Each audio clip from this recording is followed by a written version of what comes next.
So welcome, Susan. Thank you. I'm very pleased to be with you, and I hope it's not making people too jealous that we have sunshine in the background. But it's really nice to be able to talk to you, and I'm really looking forward to the festival. Yes, great. March 14th and 15th. Anybody who's joining us from a place that doesn't have sunshine, put that on your calendar because this will be a great break from the winter. So, you have written about so many subcultures and subjects with so much curiosity. And now, your latest book, this takes as its subject your career and your life. So, I think our subscribers would love to know what inspired you to write a memoir this time. It was a combination of things. I think during COVID, I, like most of us, got very sort of reflective and uh sort of thinking about what is my life all about? What does it all mean? What have Mhm. I done that I care about? I think we all were sort of in that state of mind. So it it kind of pointed me toward that direction. Um, but I had begun thinking about writing a book about writing. Mhm. Then I thought, well, I don't want to write a book that's just like a textbook. I want to write about why I love writing, why I feel so strongly about the kinds of things that I care about writing about. And it felt important to then tell you who I am and how I came to be a writer. It felt like you needed the context to make Mhm. sense of what I was going to tell you about why writing means so much to me and where I've taken it. So it slowly emerged into being a memoir that, focuses primarily on my life as a writer, but is also very personal and an attempt to say to the readers, this is who I am. Yes. Well, I really enjoyed it. I listened to the audiobook, which you read. And so, that just really brings to life that personal touch to what you shared with us. And, it's just an amazing career. And you can really feel that you feel joyful about all the things that you've done. And even as you share some of the ups and downs, right, that you experience getting. Yeah. Well, I feel that, first of all, being a writer is a lot of fun. I mean, it's really, truly the privilege of saying, I'm interested in this subject, and now I'm going to go learn about this subject. I mean, that's an incredible privilege to Yeah. be able to just identify things you're curious about and go learn about them.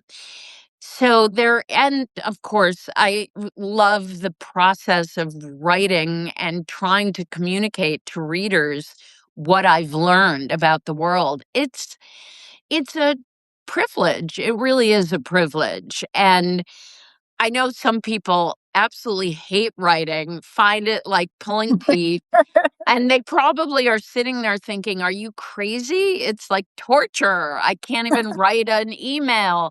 But, I get it. I know it's not for everybody, but certainly for me, as a person who's truly curious about the world around me, it's been a chance to essentially throw a dart at a dartboard and say, "Here I've identified something I wanna learn about, so here we go."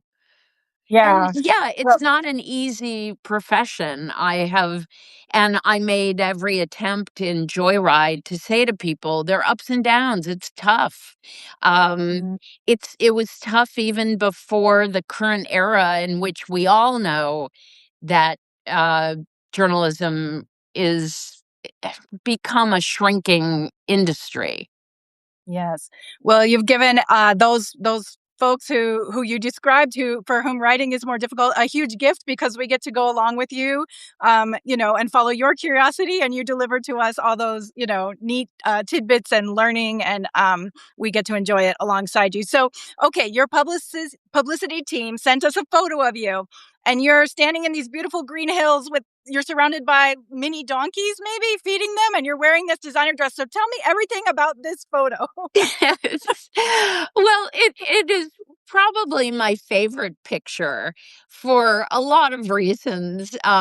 First of all, I love donkeys, and the reason that I was photographed with donkeys was this originally was a photo used as my author photo in Smithsonian Magazine when I had done a story about donkeys in Morocco.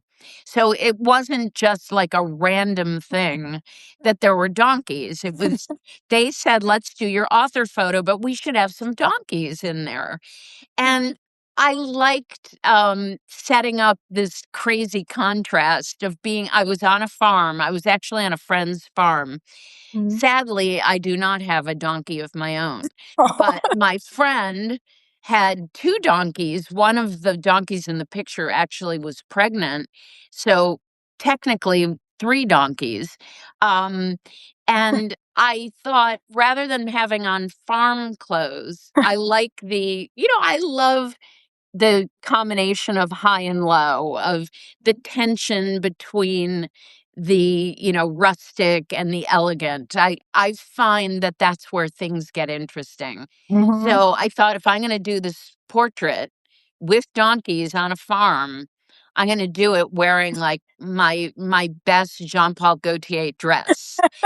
And it turned out it's just a very amusing picture that I still just adore. I get the biggest kick out of it, and the donkeys were the cutest donkeys.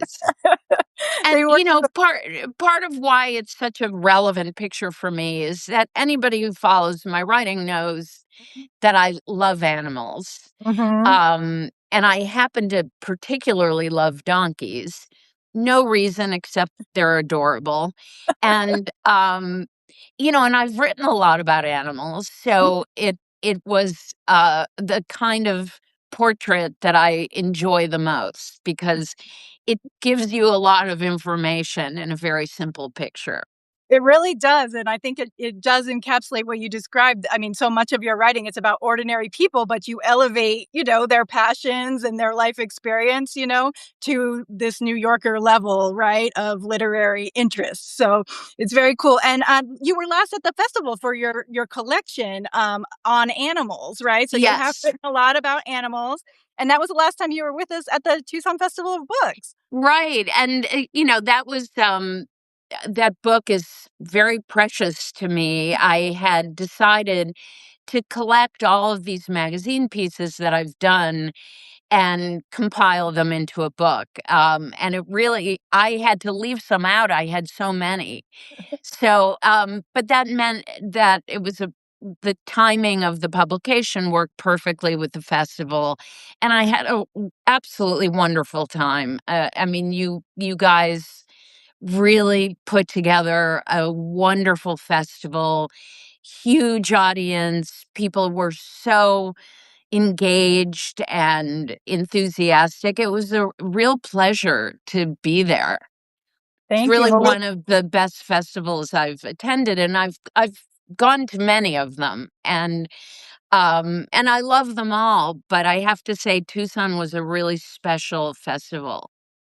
thank you. Well, we're so excited to have you back. What you say about our audience is very true. They're very enthusiastic, very engaged, and they can't wait to welcome the authors like you to our community and support you and ask great questions about your book. So you're going to be appearing with us twice on Sunday, March 15th at 1 o'clock p.m. You're going to be on a panel with Joy Harjo and Rachel Eliza Griffiths, who also have memoirs out within the last year. And I mean, this is just a dream panel for us. So thank you so much. Oh, And it's a pretty, kind of staggering lineup for me to be with these 2 women who are so extraordinarily accomplished. I'm thrilled to be in their company. So, and it'll be very interesting since, I'm new to memoir and it isn't my typical form. So it's a really interesting world to examine for me because it's something new that I hadn't done previously. Great. And Mm. then we're so grateful that you also agreed to appear at our Friends of the Festival tent at 10:30 that morning on Sunday. So those are our nice, intimate events that are just for our sponsors and our friends of the festival. So any subscribers who want to, consider having access to that opportunity, please go to our website and look at our Friends of the Festival opportunity and join us. Become a member, support all the great investment that we try to do in our literacy organizations in the community, and join us for Susan's event there. Okay, so when you're on book tour, do you have much time to read? I actually do. You have a lot of long flights Uh-huh. and you have a lot of times where you're in a city where you don't know anyone. And when you're finally off, you're no longer working at doing your event, you've got downtime. So I actually read a lot while I'm traveling. As I was telling you earlier, I've become a real devotee of audiobooks, Mhm. partly because you can listen while you're doing other things, which is great. For me in LA, that means driving usually. And so Mhm. I've increased my consumption of literature by a huge amount because I'm listening to audiobooks. And so when I was traveling, I really loved having an audiobook, sitting on a plane and just closing my eyes and listening to the book.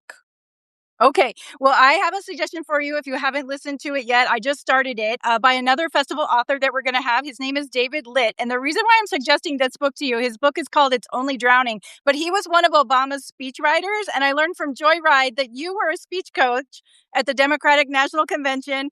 And, your teammates kind of set you up, right, to Oh, make that's fun. suggestions to Yes. Oh Obama my about God. his speech.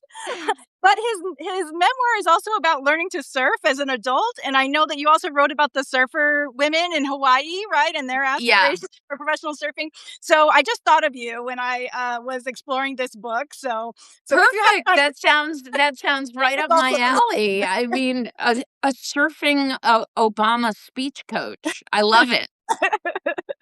great. Okay, well, the other thing that I thought was really fun about Joyride, I learned a little anecdote about, or was reminded that during the pandemic, you kind of channeled all of America's anxiety one particular evening on Twitter, and I just wondered, where can folks follow you online between now and the festival? Where will they find you active? Well, I have a my own Substack, which is called Wordy Bird, and Uh, I write about a lot of different stuff. I write about fashion. I write little essays. It's just a sort of meant to be a chatty, intimate kind of relationship with my readers, and then I'm back to doing some magazine stories now that I'm off book tour. I'm also on Instagram and Facebook, just under my name. So I'm easy to find. I don't have a complicated username on any social media. But I'll soon have a piece in National Geographic and soon thereafter a piece in the New Yorker. So I'm getting back to work. Wonderful. Well, we'll keep an eye out for those, and I look forward to seeing if you'll give us your festival packing strategy or what you're going to wear on your newsletter. those, That's those I those are always great. absolutely. I write a lot about packing because I feel like I've done a lot of packing lately and that it seems to be fun. I love the fact that people seem to enjoy it since it's packing, packing is very individual, but I think people are very curious. Like when you do this kind of trip, how do you possibly prepare? So Right. Well, thank you so much, Susan. We look forward to seeing you in Tucson, March 14th and 15th for the Festival of Books. Thank you. Thank you. It's so nice to talk to you. Bye bye. Bye bye.